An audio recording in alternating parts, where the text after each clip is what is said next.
Today on Public Eye News, the Upper Peninsula celebrates winter with both the Hanky Luta and the Winter Carnival. Also, we'll have everything you need to know about the new Downtown Social District approved in the city of Escanaba. Beck Brearley will have your weather forecast, where we'll look into conditions for the next couple days. Later, Emma Maratz will have today's sports breakdown.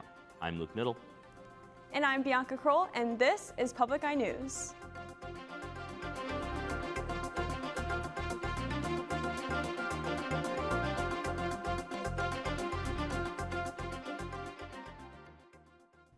Michigan Technological University has announced its winner for the Snow Statue competition. This competition is part of the Winter Carnival festivities that Michigan Tech throws. Phi Kappa Tau won top honors for their statue, In Search of a Maiden So Far, Our Hero Enters the Dragon's Lair. Tau Kappa Epsilon had placed second overall with their entry Nights in Snow, Winter's Aglow, Hogwarts Shines with Winter Snow. Winter Carnival will have many more events this weekend to continue the fun of the festivities.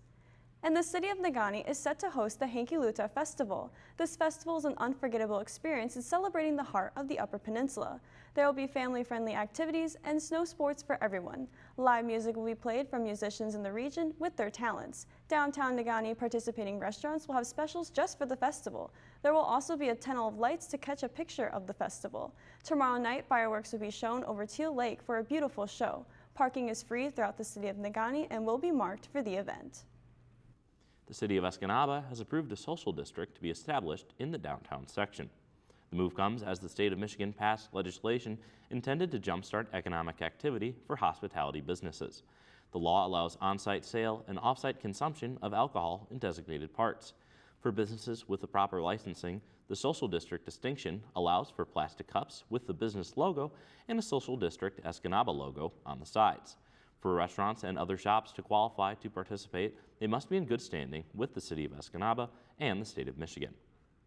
And as the aftermath of the fire in the Public Works building in Laurium continues to unfold, city services and surrounding communities have stepped up to fill in services the fire made unavailable. On Wednesday at around 3:30 in the morning, first responders received a call about a fire in the Public Works building that left most of the Public Works equipment unusable and the building itself destroyed. Snow removal in the village will still continue thanks to several other communities along with garbage removal, but the Gipp Ice Arena will remain closed until at least Saturday morning. And recently elected State Representative Carl Bonack will host some upcoming office hours in Marquette and L'Anse. On Friday, February 21st, Bonack will be at the Big Boy on US 41 from 11 to noon, and then at the Silver River Bakery on Jack-O-Lantern Road in L'Anse from 1 to 2 p.m. on Saturday, the 22nd. Anyone who comes to either of the office hours will have the chance to share their thoughts with the Republican representative. For those who are unable to attend but still wanting to share their input, those in his district are encouraged to call or email his office.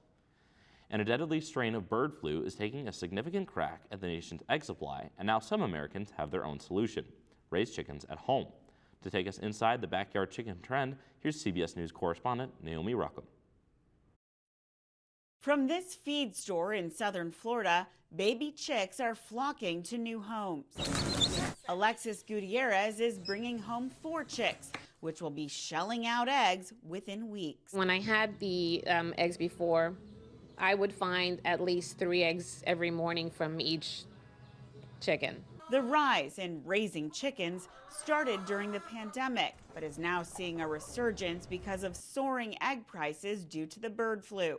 Data from the U.S. Department of Agriculture shows more than 20 million egg-laying chickens died last quarter from the virus. The average price of a dozen large grade A eggs was $4.15 in December, up from $3.65 just 1 month earlier.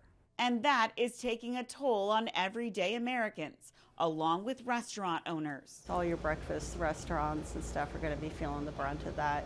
And probably, I'd say, for the rest of this year. But the logistics of raising chickens at home can sometimes be tough to crack. And getting started isn't cheap. Costs vary from about $200 to $2,000 just for the coop, not to mention chicken rules vary by region.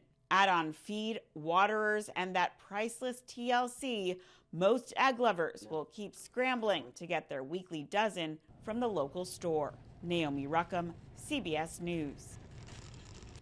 Now don't touch that dial. Beck will be back with your weather after this break. I know the rest of the world has their attention to another competition coming up this weekend, but make sure you join us for the important one, High School Bowl. We continue our Cerebral 16 with two great matches. In the first, Ironwood takes on Holy Name. Hi, I'm Jim Koski, and then in our second matchup, Kingsford goes up against Bark River Harris. That's coming up this week on High School Bowl.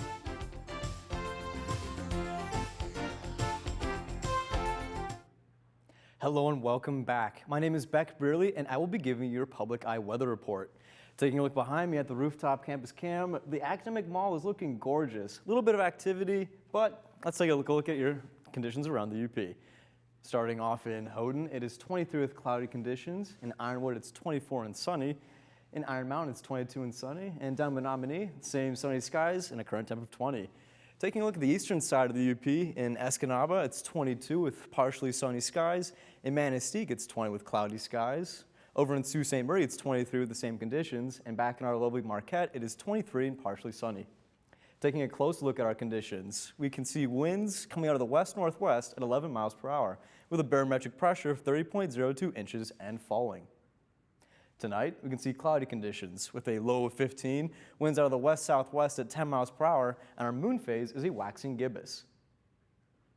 Tomorrow, we can see some snow in our forecast with a high of 24, a low of 13, and winds coming out of the northwest at 15 miles per hour. Looking ahead, this Sunday, a high of 19 with cloudy conditions and a low of 9.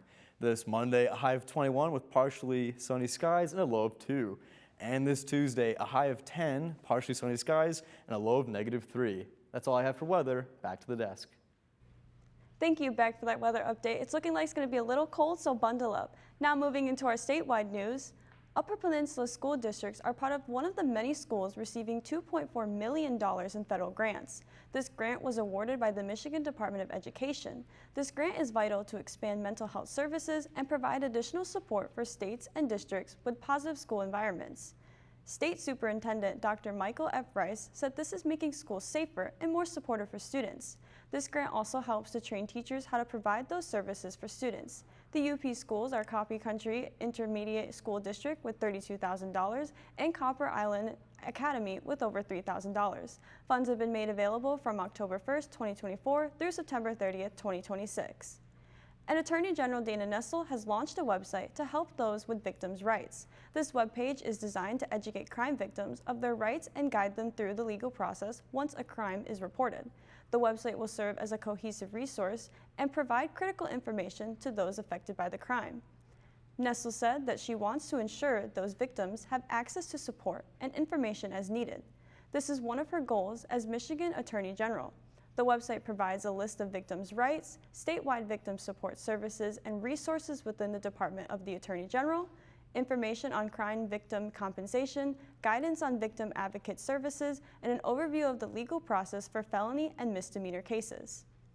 Today, Friday in February, marks National Wear Red Day, a day to raise awareness about the leading cause of death for women in the U.S. Stephanie Stahl has one woman's story of survival and what she wants others to know about heart disease. Robin Eaton wants women to trust their gut when it comes to their heart. I started having intense pain in my chest.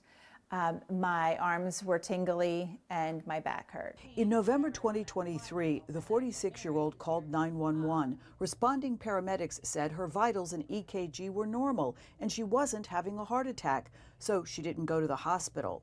Later, the pain got more intense and she headed to the emergency room. It was very, very scary because all of a sudden the room is just filled with doctors and nurses. While a typical heart attack is caused by heavy plaque buildup in the arteries, Robin experienced a less common type that disproportionately affects women, spontaneous coronary artery dissection, or SCAD. It's actually bleeding inside the artery wall, sort of like a bruise inside the artery. And that bruise can get so big that it blocks blood flow.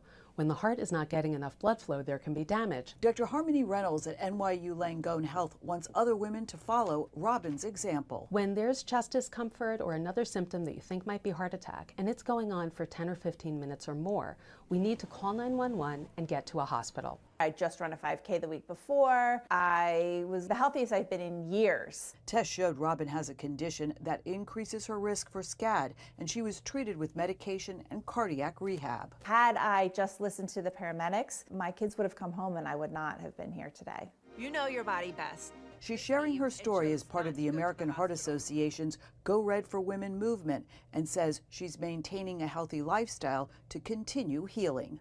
Stephanie Stahl, CBS News. And stick right there. After this short break, Emma will bring you a sports recap you won't want to miss.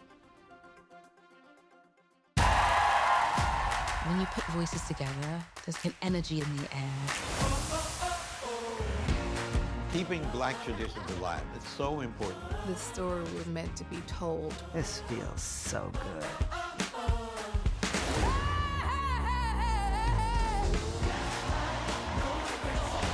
Black people can also have those stories too. All this and more, now streaming on the PBS app. Welcome back to Public Eye News. I'm Emma Maratz, and I'm here to deliver your Public Eye News sports report. Starting hot on the basketball court, both NMU men's and women's teams faced off against Saginaw Valley State University, where they were successful in bringing home the win. The women's team was able to get a 69-59 victory while having one of their best games of the season. JC Westbroad clocked in an impressive 23 points in the game. The men's team had over 5 players hit double digits in the 82-68 victory. Jackson Dudick had the most points, putting up 16 to the board. The teams traveled to face off against Wayne State on Saturday with tip-offs at 1 p.m. and 3 p.m. respectively. Diving right into our swim and dive teams, they will have their senior night at the Peave Pool this Saturday. There are over 18 seniors that are going to be celebrated in the meet, including 10 women and 8 men.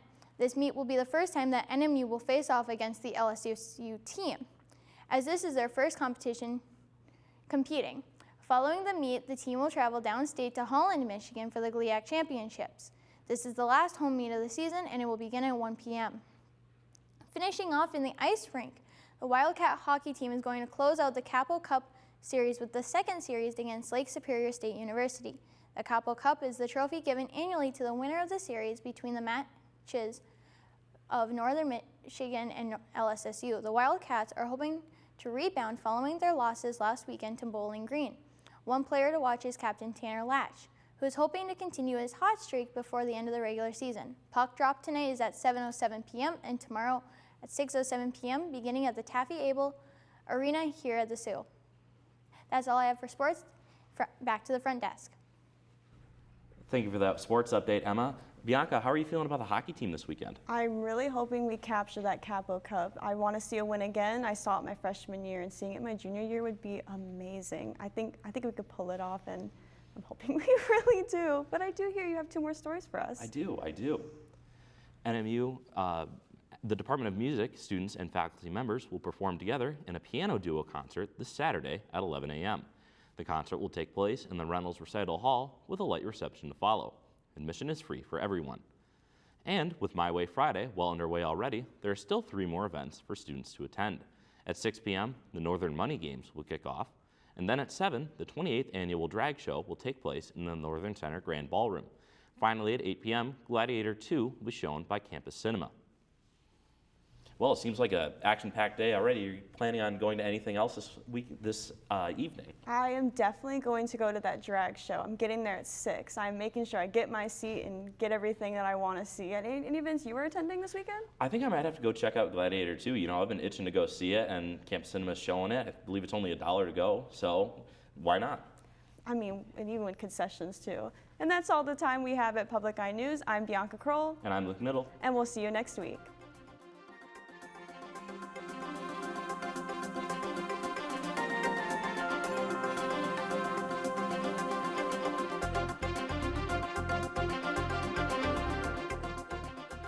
The preceding program was produced by WNMU-TV, Northern Michigan University Public Television, in studios located in Elizabeth and Edgar Hardin Hall.